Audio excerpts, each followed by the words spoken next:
Just look at that difference. Here's the new tire, there's the old one. You can see like right here where the bands are showing through. Alright, now we're ready to mount up our tire. There's a couple important things to pay attention to on your tire when you do it. Very important one is make sure you got the right size. If you have the wrong size, it either won't fit or it's gonna cause you some issues. The other thing is noticing if it's directional, which a lot of motorcycle tires are. Now you see you have an arrow pointing this way, which means it rotates in this direction. So if we flip it up like this, this is how it rolls, which means that side has to be the right side of the bike, which is where your drum brake is, which means this side matches up with this side. So we're going to install in this direction. Other important thing to notice is this dot here. This signifies the heavy spot of the tire. So you want to match that up with the light part of the tire, which will be where your valve stem is, which is right over here. So since it's like that, we're actually going to flip this rim over. That way it's easier to find with match with the dot. Take it, tire, place it over top, make sure it matches, double check your direction, which is right. And now we're going to start to work this on. Now some you can just push over the edges, which we're going to give this a shot, which we got started here a little bit, but this is not one you can get completely over. So I'm going to rotate this towards me a little bit. I'm going to kneel on this side to hold it in. Now we're going to start to put it on with our spoons, doing the exact opposite of what we did to take the other tire off.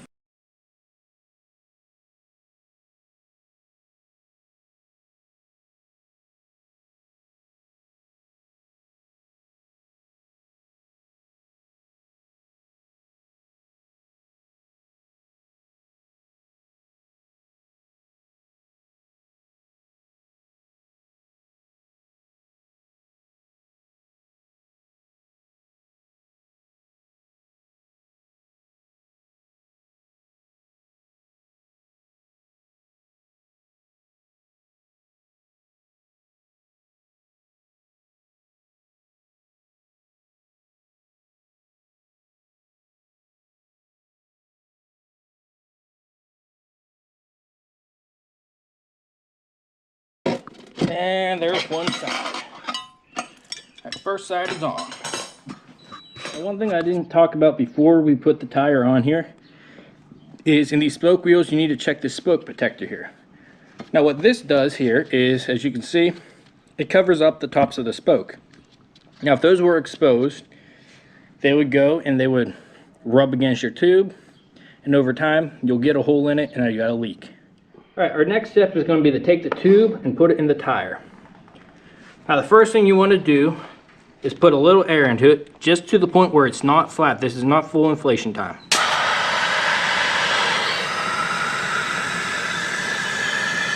Alright, so take your valve stem and line it up with your hole, which ours is right here, which also is made easier by this dot.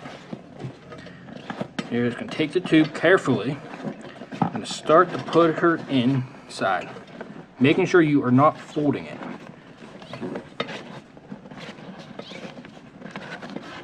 And just start to slide her inside.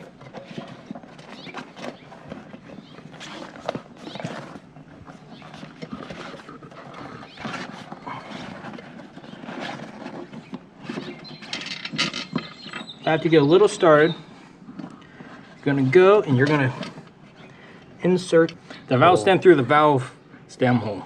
Alright, after a little effort, we got the valve stem in there. I don't want to bore you with details because it's just trying to jam your hand in there until you can push it out.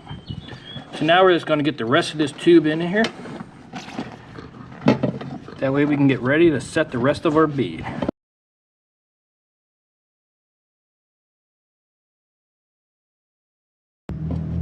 Alright, now she's in there. Rotate the tube a little bit so the valve stem sits in there straight.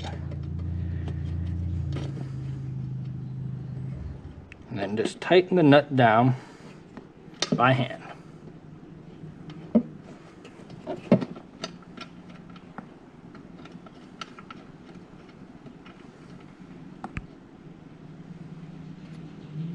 Alright, we will come back and tighten that up completely later, but for now that will work. Now rotate your rim and your tire a little so the valve stem matches up with the dot again. Let's get your first push. That gets our first edge over. Grab one of my small spoons here just to hold it. Now while you do this, be very careful. Do not pinch the tube, or else you're going to be back to square one all over again. So gotta start working your way around. As you get it on, kneel on the tire, try and get it pushed into that center groove on the rim. So we're going to just work our way around here.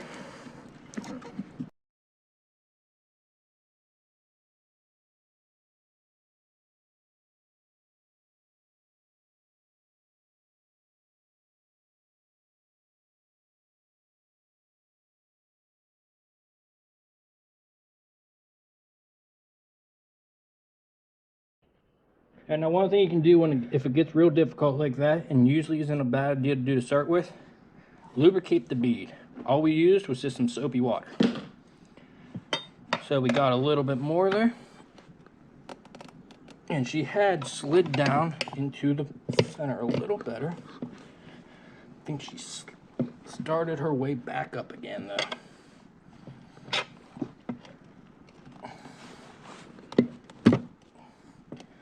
Okay, now we're just about there. Small spoon to hold. Rotate ourselves around a little. Lose your spoon. Put it back. There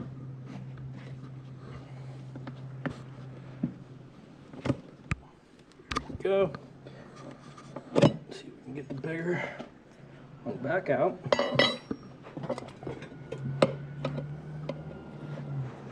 If we can get this one, it should do it. Just about there, one more, and we got her.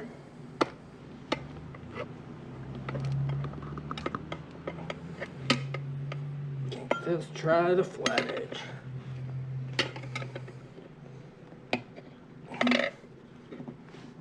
Go, and she's on. We're just about done now. Now this is a good time, double check you did everything right. Dot lines up with valve stem. Directional use matches up with the direction it's going to use. So the next thing to do is go ahead and tighten down your valve stem.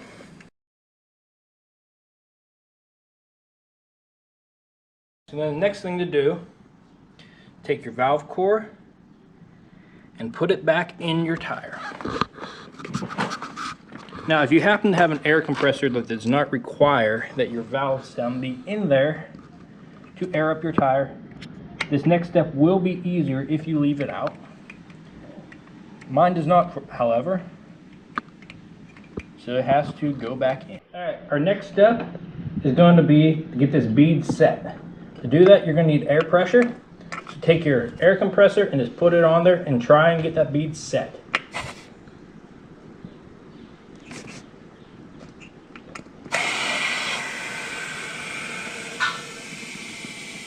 See, these sidewalls are popping out, and you should hear 2 pops.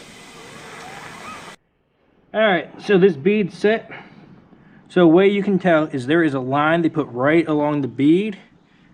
It's kind of hard to see on this particular tire, but it will be even all the way around the rim, both sides. Make sure you check that, because you do not want a bead breaking on the road. That will ruin your day. Not to mention, decent chance of ruining your tire and your bike. So after you got the bead set, which while you're setting the bead, do not pressure the tire up too much, because you can blow it, and usually you will have to remove the valve core and re-air it a couple times, maybe bounce it a few times just to get it to set. But after you get this bead set, you're going to check your air pressure. Now on this bike, it calls for 33 pounds. And we are looking at 32 pounds. Alright, now we're going to put it back together. First we're going to put our drum in. First you take your washer, you put it back in there. Then you're going to take your shoe and you're going to put that back in. Now we're going to grab rear pulley, and that just slots right back in. This whole thing is just going to go right back in. Due to lack of hands, not going to be able to get that on video. Alright, so we got everything put back on, doing the exact opposite we did in the beginning video. So now we have to get the tension right on the rear wheel, plus also the alignment. Now if you look at the belt right now, that thing is just so floppy. If you were to try and ride it like this, anytime you try to take off, it's going to be a very jolty ride. Not to mention the high chance the belt could slip off. So we're going to use these tensioners to make sure everything is tensioned right. So the wheel's still off the ground, so the first thing you want to do, give it a nice pull back. In this case, we were already back all the way. The reason you're going to do that is because you have to run the tension out. So take one bolt and start to spin it in, paying attention to the number of turns. Then you can count the threads inside and then go on the other side and do the same thing. Alright, so now they're both even. So what we have to do now is we're going to have to tighten down both sides until we get the appropriate tension on the belt. Now that number will vary by your manual on your bike, but most of them will be somewhere between like a 1/4 inch to about 3/8 inch is the flexion at the loosest part with about 10 pounds of pressure. Alright, so we're going to start to tighten this down. We know we need to do a lot, so we'll do a few turns here. So that's one full turn. That's a turn and a half. Now we're going to do the same thing on the other side. Alright, we got them adjusted up. Now the belt's a little tight, just a little. So we're going to back off each side a 1/4 turn.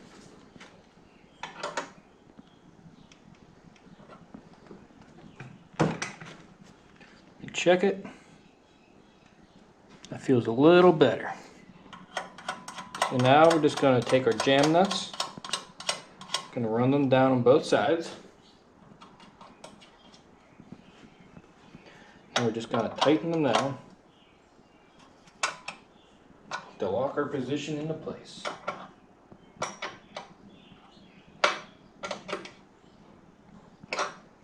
All right. And there we go. That's all there is to it. Got the wheel off, got a new tire on, everything's back together, and now we're ready to roll.